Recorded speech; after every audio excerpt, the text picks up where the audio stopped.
All right, it's up. It's up. Oh man, this is crazy. I haven't done a live since it was live to do a live, yo. I haven't done a live since COVID days, man. That's crazy. Yo, welcome back to another episode of Nothing Moves Without Us, a Black Culture podcast. I'm your host, Clifford Genesee. Um, I don't know, the vibe feels different, right? The vibe feels different when you live. The pressure's on, the mic's hot, so you gotta be on. Um, yeah, today I'm talking about recent DEI experience at my job. In a previous episode, I talked about the importance of DEI work, although it's being dismantled throughout universities and corporations.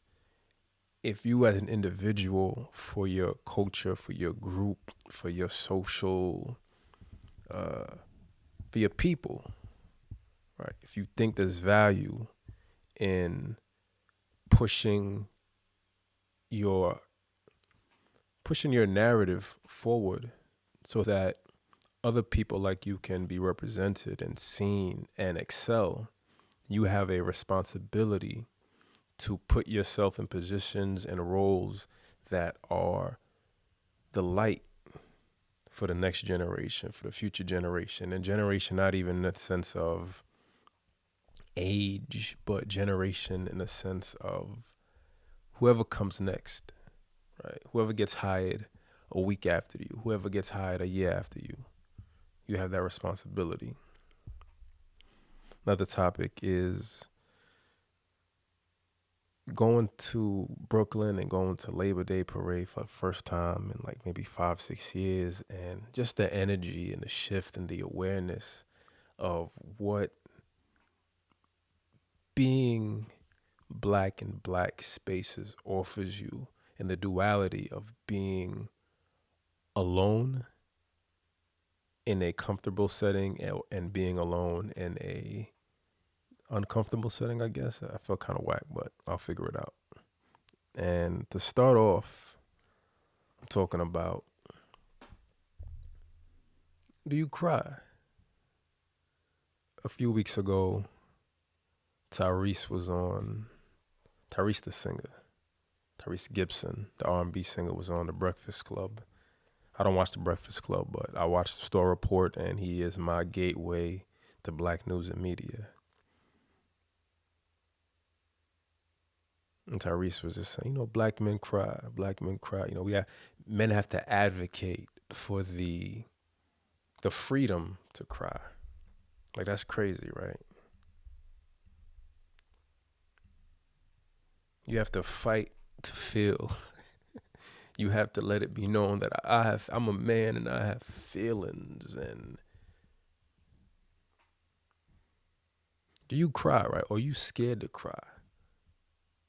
Can you be real with yourself? I think crying might be the most realist of emotions, because it is raw, it is unfiltered, it is uncontrollable. When the tear hits, and although you can suppress it,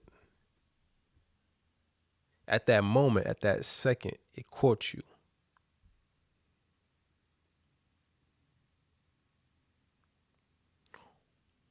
Why are you scared to cry, yo? Why are you scared to feel? Why do we think crying is weak? I was watching the Star Report, and a lot of male callers were calling in. And there's this stigma about crying and being a man, and men shouldn't cry, and crying is belittling. Crying takes away from your manhood. Au contraire, right? I think it's real that you can emote, show that vulnerability, show the lowest of the low of who you are and how you feel in the moment, and still stand on your square. Right? People think, because I imagine that there's this connection, right? When we see people cry, we think they're weak, right? Strength is suppressing your emotions and feelings and not letting the external influence you, not letting the external not letting the external crack you, I guess. But I don't see crying like that. I see crying as a refresher. I see crying as a cleanse. Every other feeling, every other emotion we validate for people. But when it comes to that snot dripping, body shaking, weeping, sobbing, hollering, we shame people for that, man. I don't think I like this background. I'm gonna cut it off. I feel like it's doing too much.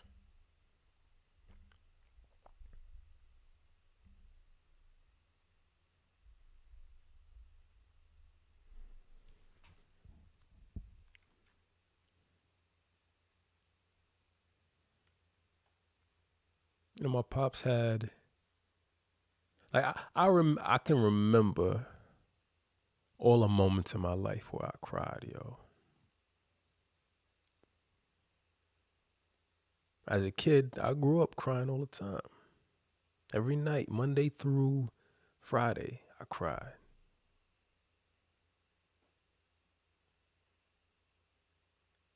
Growth, maturity, finding yourself is understanding that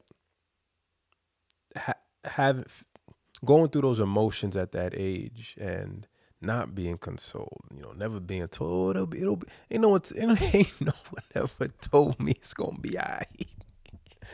Ain't no one knew what to do. No one knew what to do, right? You just cry, you cry yourself to sleep, and that's it. You go about life, and that's it, right? Innately, right? I'm aware that those years, they made me soft as a kid. And I had to find my path and start defining what adulthood is to me, what manhood is to me, what's acceptable to me. What do I really cry for? There's a reality that, yeah, I do suppress my tears. But sometimes, I just want to let it out, right? I just want to bawl out, right? You want to bawl out, but you don't want to bawl out with your tears, right? Sometimes I just want to bawl out. My two most recent crying episodes were last year. With October, my father had heart surgery and he had sundown syndrome. I'm at the hospital with him and he's just like, yo, I'm trying to check out. Clifford, I'm checking out, bro. Yo, take care of your moms. I'm out. And I'm like, yo, like, what are you talking about? Oh man. And this like, yo, three nights in a row, right? Not even 2 nights in a row. By the third night, right? I was able to just accept that this is just a phase he's going to, and there's nothing to cry about anymore. Because you see the progress and you see it's getting better. I think it's okay to cry. Number one, it's flat out, right? It's okay to cry wholeheartedly, right? It's okay to cry. It's important to cry. What you can't do is cry about the same thing over and over again.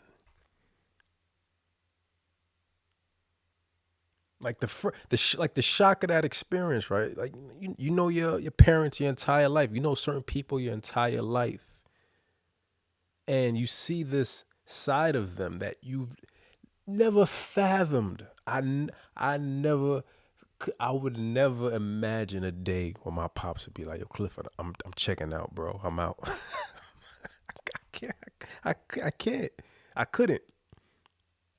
And the shock of that, and the vulnerability, the honesty, the rawness of it. Yo, he stood on his. That's how he felt in the moment, right? He honored how he felt in a moment. Some of us would have kept it to ourselves, right? Right? I would have kept it to myself. I would have waited till you left, and I would have pulled the plug on myself, and like I would have checked out. But it's real. It's real, right? It's real that he had the balls, and on he defined his manhood in that moment. Like, yo, this is how I feel. I'm validating it. I'm telling you, son, this is what's happening. This is what I need you to do. Peace. And the first night is like, oh, what's going on? The second night, yo, you like, yo, yo, chill. Yo, you fighting a little bit. You struggling. And the third night, I see the transition where, the conversation, like the first night is every few hours. And the second night, it's like once every 2 hours, every 3 hours, every 4 hours. And the third night, maybe just once, right? He starts healing. His soul starts healing. Maybe my presence attributed to that, but his soul starts healing. He gets out of that mindset, and I can accept that he may feel that way, but I see that he is mentally getting better. So I know this is just gonna pass. Because on the first night, you don't know what's gonna happen, right? Because he can actualize it and he can manifest it for himself however he chooses.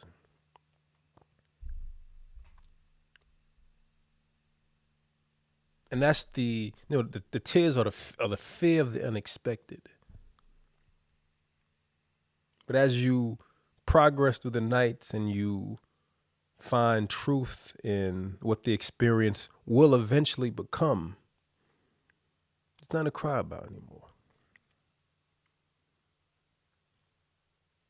Prior to that, it was when our cat passed. Gus Gustav.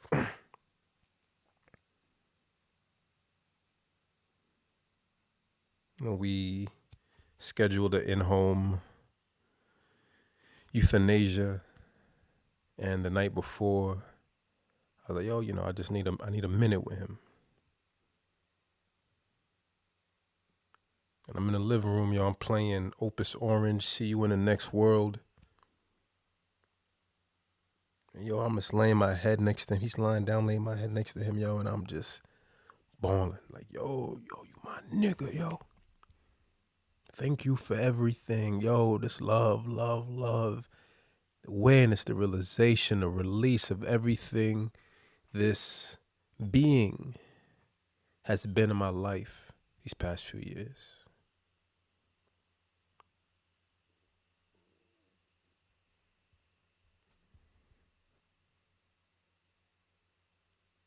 You ain't too good not to cry. You ain't too good not to cry. You ain't better than the tears. You ain't better than the rawness and realness of life.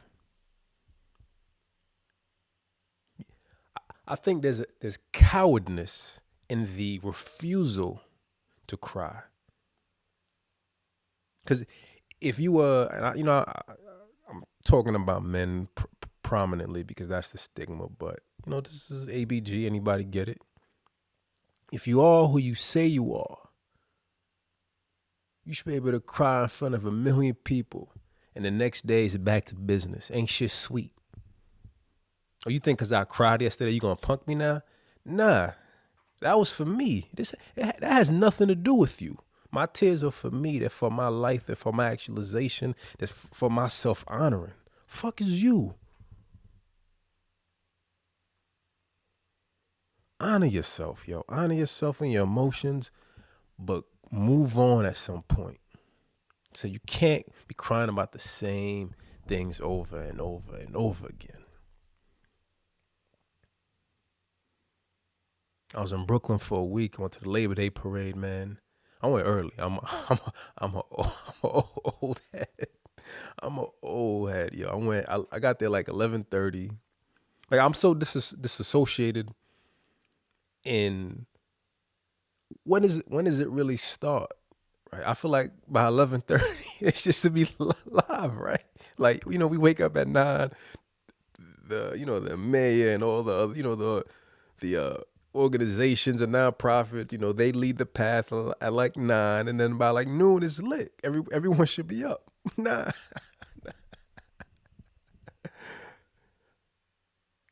I took a cab to like Empire and Utica, and I just walked from Utica all the way down to the Brooklyn Museum.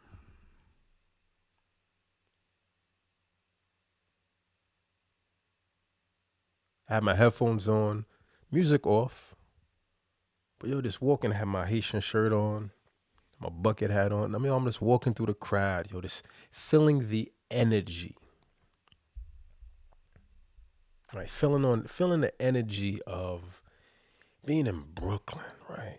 Being in Kings County, being around culture and identity, man, being around a population that I have struggled to find identity in, but also that brings me comfort and joy in certain aspects.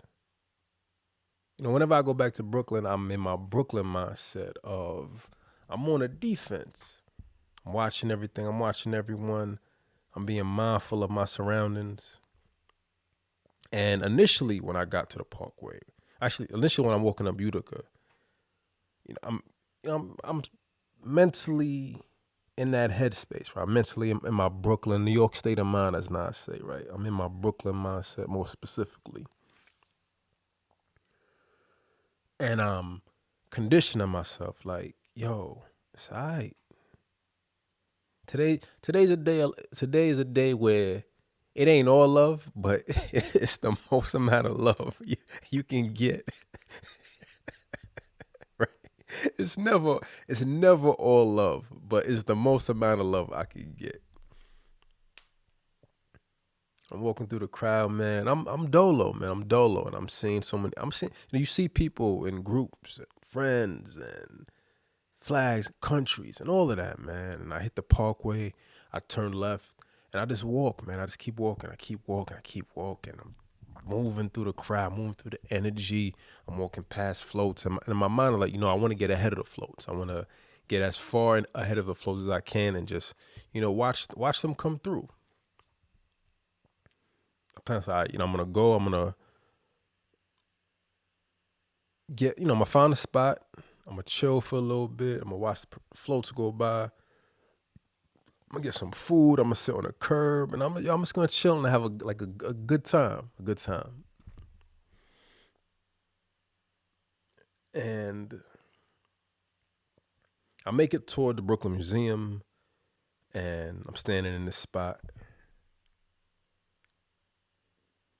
And Eric Adams float passes by, the New York State Governor float passes by, EMT, NYC Corrections, a couple of unions pass by, and there's just these huge gaps in between the floats. And where I'm standing is this black cop, and there's a Hispanic cop next to him. And as soon as I because of the huge gaps, it feels kind of dead at times. And when I get to the barricade, I hear the Hispanic cop say, "Yo, I thought we was out here for a parade."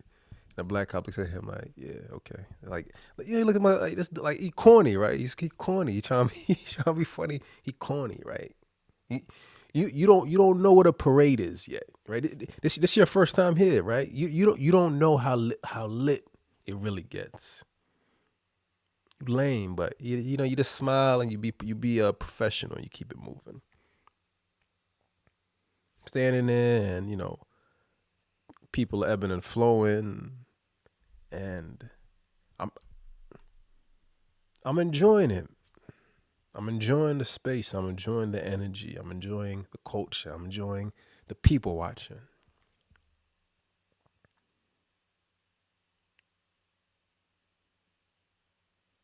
There's a Caribbean LBGTQ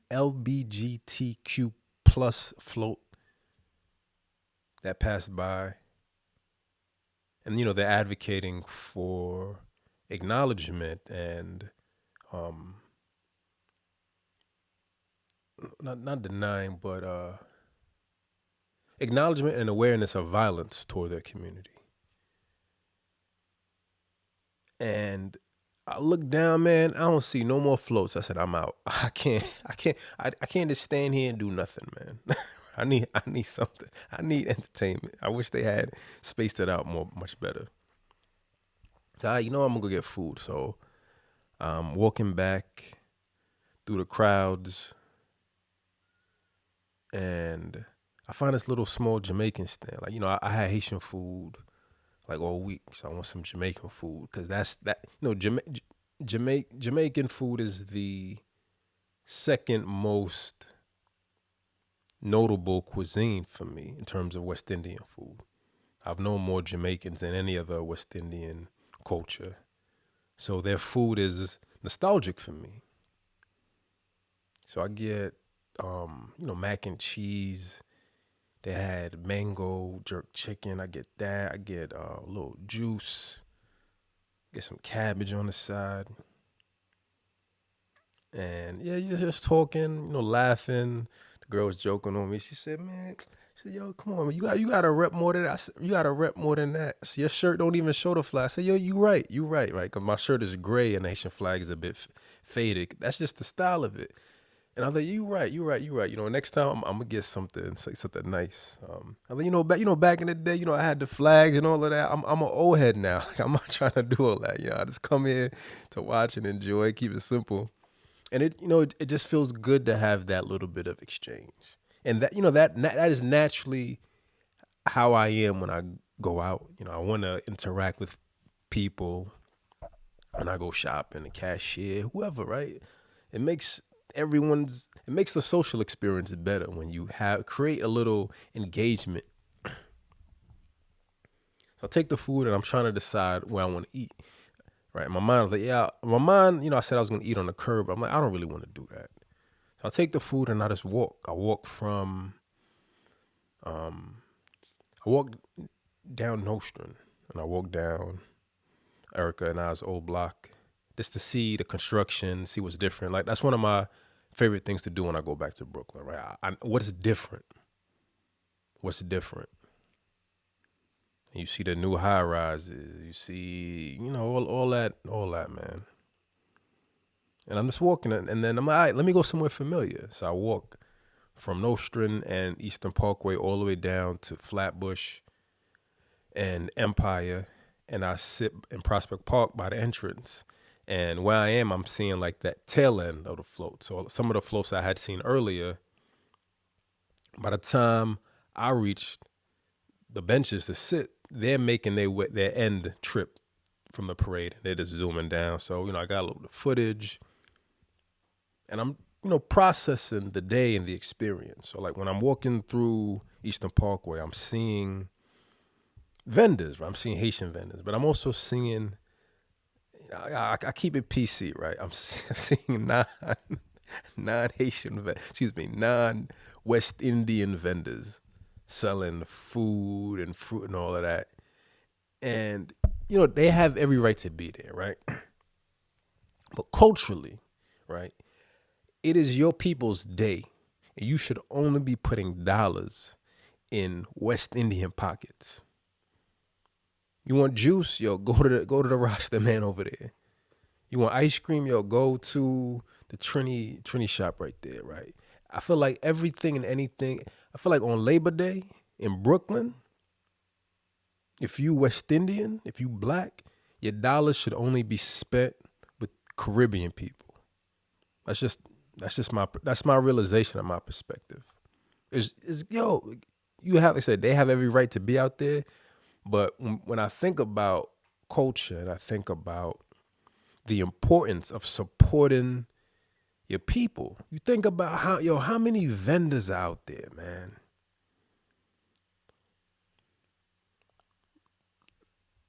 At minimum, 20 vendors a block, right?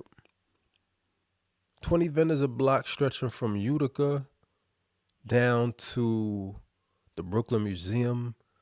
That's Utica. That's I'm gonna miss some blocks. Utica, Rogers, Bedford, New York Ave,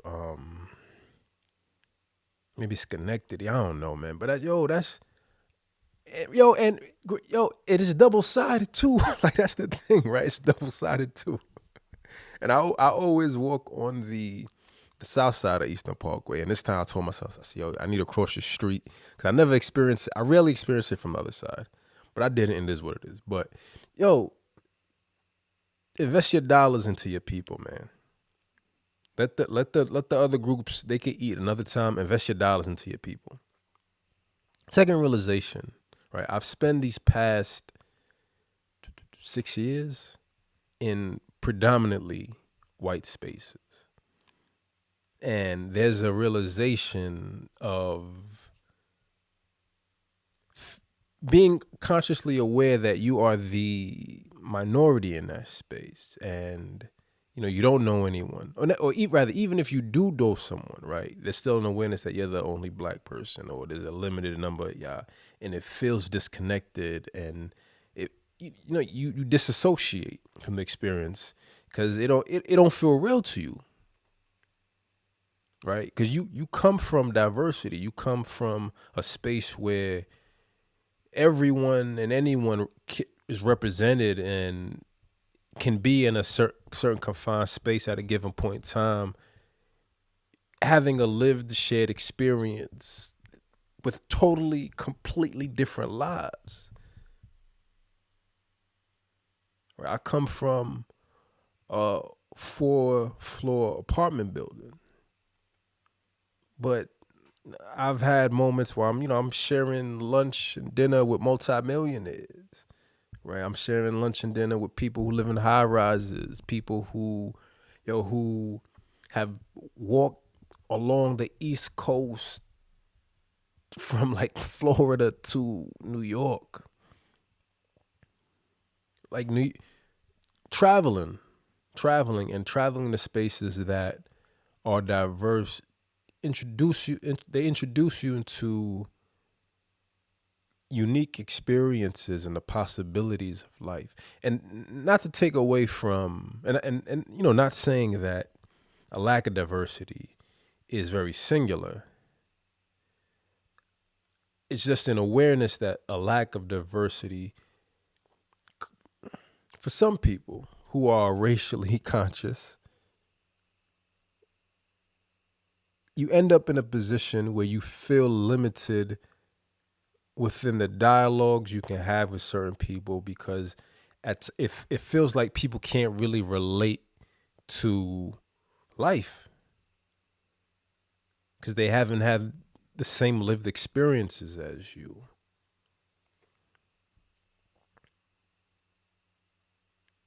So although I'm walking through this, over 1 million people visit the Parkway on Labor Day every year. Although I'm alone in that crowd of 1 million people, I don't feel lonely. I feel welcomed. I feel free. I feel happy, or I feel like part of the community. More so than I do in spaces where I know I'm with someone else, someone that I know. But we the only black people, or I'm the only black person.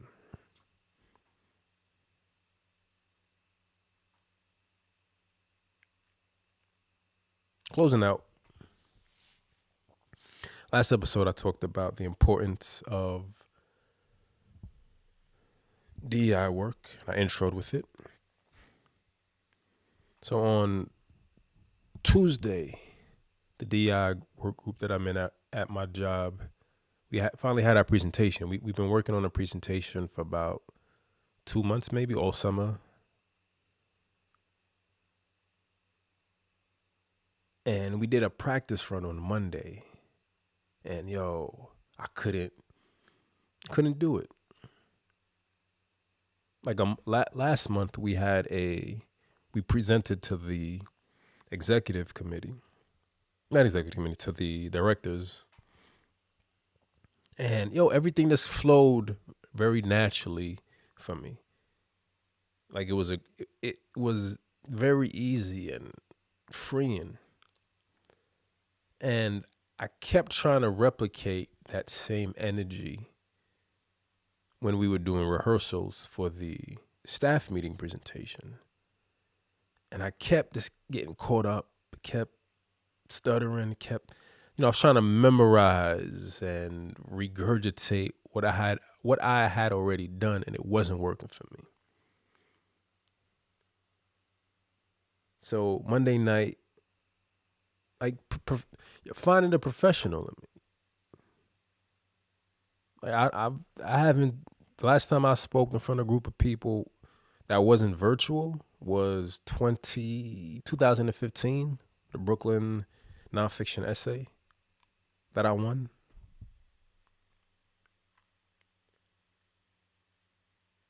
I'm not used to speaking in crowds, so there is this innate, nervousness and jitters and discomfort and heavy breathing and, oh shit, it's on you. Don't fuck up. Don't stutter. Don't this. Don't that. Everything's gonna go bad. This, all of that negativity, right? All of that limited perspective. All of that worst case scenario. And I even felt that way when we presented to the directors. I don't like waiting. I just want to go in there and get it off my chest, and I'm out, right? And when I'm sitting, I'm trying to control my breathing. Like, whoo, you got this.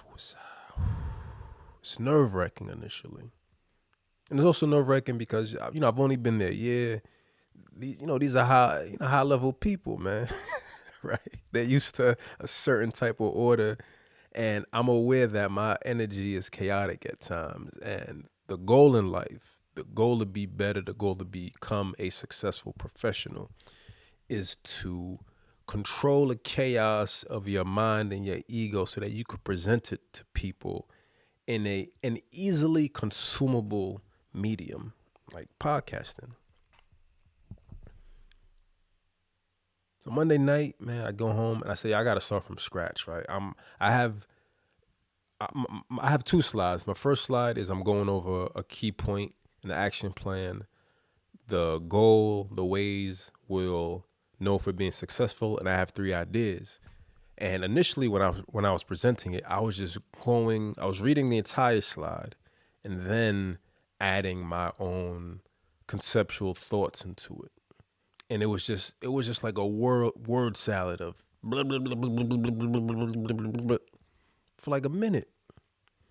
So I said, all right, keep it simple, stupid. Kiss, keep it simple, stupid. So I read I grabbed some paper, right? I took pen to paper, right? That's how you actualize life and dreams and focus, man. Fuck the computer, fuck the digital shit. Pen and paper. And actually, no, sorry. I was at work and I printed it out first. Yeah, I was at work. I went on a Word document and I printed it out, made it in bullet points so that I can consume the information a bit better. I put bold in certain points so I knew what to kind of highlight. Then I got home, I printed it, and I just made like a practice run. And I kept doing practice runs and kept adding notes and kept finding ways to improve it and trying to like create, on one end, trying to memorize the 3 points. I don't want to rely on the slide. I want to be able to just speak from my heart and my soul naturally, but also knowing that the paper's there if you need it. You try to be fly and jiggy, like, nah, I do this from I freestyle it, right? I don't need no pen and paper. It's all from the top, I'm jigger. Nah, you're not jigger. You need a pen and pad, bro. You need a pen and pad. So I spent like an hour, man. First I was sitting down, then I stood up. I walked around in our office a little bit. And I said, all right, I feel good. I put it down. I went to bed. And Sunday night, I tell stories all over the place. Sunday night, man, I had anxiety about presenting, about doing a rehearsal with my team. I woke up and I was like, fuck, I got this big responsibility coming up, right? Responsibility is frightful, yo. But y'all shouldn't have like, why did I join this? Why did I join this group? Why did I put this responsibility on myself? Right? Why did I tell people they could rely on me? You can't rely on me. Don't come to me looking for nothing. Monday night after I went through my notes, y'all, I slept good. I woke up. I had the notes in the car with me, and I shouldn't be saying this and doing this, but yo, I'm driving. I'm like, all right, I'm gonna keep them with me. I'm gonna go over my presentation while I drive, and I'll periodically grab them if I need a refresher. So initially, I was like, no music. I'm gonna read my notes, and I was like, no. I need music to help me get into a headspace. So I put music on for a bit. Then I turned the music off. Then I was like, all right, I need a hype song. I need a song that's gonna get me into a headspace to be like, yo, fuck everybody else. It's me. It's me for Delph. I gotta do this. I gotta get into my headspace. And I found Jay-Z's American Dreamin' off of his American Gangster album. And I just put that on repeat, yo. I just put that on repeat. American Dreamin'.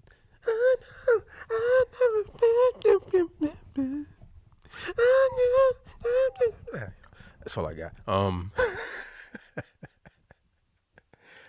And that became my anthem, right? Because for me, presenting in front of staff, presenting in front of everyone, that's the American dream, right?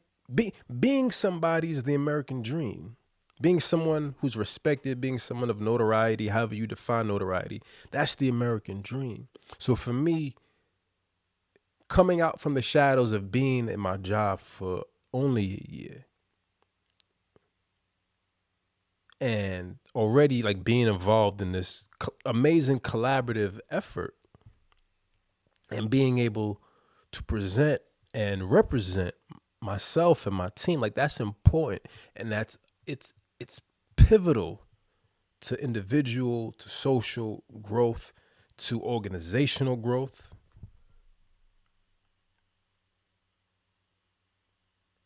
So I get in, man. It's pre-meeting time. I find a seat, and someone on my team is sitting in front of me, and I'm talking to him about it, and we're just like, he's like, yeah, yo, I don't, like, I get the jitters sometimes. He's like, yo, my wife is, I don't know, she's just like a natural with it. And I'm like, yo, like I was terrified yesterday, man. I get the jitters too. Meeting starts, and yo, they call us up, and everyone on the team, they're doing their thing, and sometimes we place guilt on ourselves, or we create guilt. And on that Monday, when I was doing my when I was presenting, I felt like I was letting my team down. Right, I'm the newest member. I'm representing Black people, right? And I feel like I was letting my team down. And in my mind, I'm like, shit, they know I'm coming. And I bet they're thinking, oh, I hope Clifford doesn't bomb this. I hope he doesn't reenact what happened yesterday. They pass it to me, and one of my coworkers, she's like, you got this, Clifford. She said the same thing to me on Monday. She's like, you got this, Clifford. I was like, nah, I don't. I'm like, nah, I don't. I'm done. I'm checking out. She said, you got this. I said, yo, and I get up there, yo, and I do my thing, man. I do my thing. I added some jokes in that just came naturally to me. Got some big laughs. And then I have a second slide. And, we've been working on a presentation for 2 months. And it wasn't until Monday night that I realized that, I had the last slide. they put all this pressure on me. I didn't even realize that. So when I go back up to present the last slide, I say that. I say, we've been working on this for 2 months. It wasn't until last night that I realized that I have the last slide. And everyone's laughing, and I'm like, I don't have any big grand finale closing for you. And I just go through it. And it's over. We ask some questions, and I get good feedback. I get good feedback. They're like, oh, Clifford, yo, you killed it. You amazing. I said, and I was thinking about after the fact, after I get the feedback from people and people telling me that, they, I did a good job. I did a great job. I think about, modesty, and I think about like the NBA players, like when they asked LeBron about the game, and he's like, yeah, it's just me and my, I think my teammates, blah, blah. And like that's how I genuinely feel, right? Like if I had presented on my own and killed it, like, yeah, it's me, it's me, it's me. I presented well because I had a team around me that allowed me to feel uplifted. I had a team that I knew was relying on me, and I knew I had to step it up for them, right? Because they've been working on that. They've been working on this for years.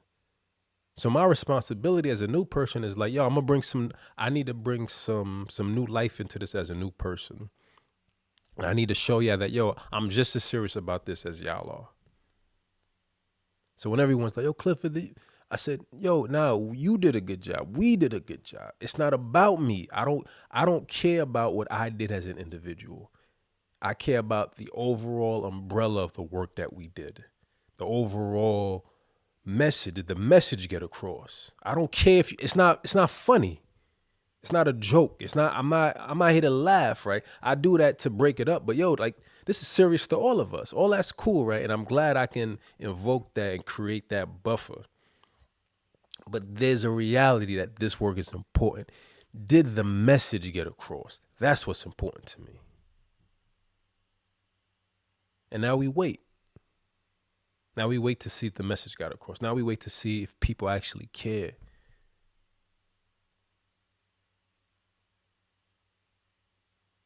Because if the staff doesn't care, then what value is our presentation? I'll find out soon. So will you. And I kind of like the idea of like me presenting these DEI updates as I go through it through my job. I think it's important work. It's important work in all spaces. It's important to have a focus and a realization that diversity is a necessity in all spaces, and not diversity solely focused on race, but diversity focused on race, on gender, on identity, on age, all of that, man. The world is evolving, and then there has to be a space where people can come together, feel comfortable enough to come together, share their ideas, share their frustrations, share their struggles, and find common ground to push the common goal forward. And the more we do that in organizations, the more we do that within our own confined spaces, the more we will do that on a local level, on a state level, and all of that American dream bullshit that is quickly dying. But you do what you can with what you have, and that's all I got. Peace. Oh, now, blackexcellenceshop.com, or you can check me out on Etsy at Black Excellence Shop, Black Excellence Calendar and Journal Bundle.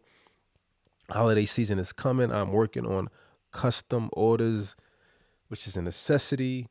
I also just launched Black Excellence Swedish dishcloths with prominent figures. It's a 5-pack. Check me out on Etsy or blackexcellencedaily.com. Peace.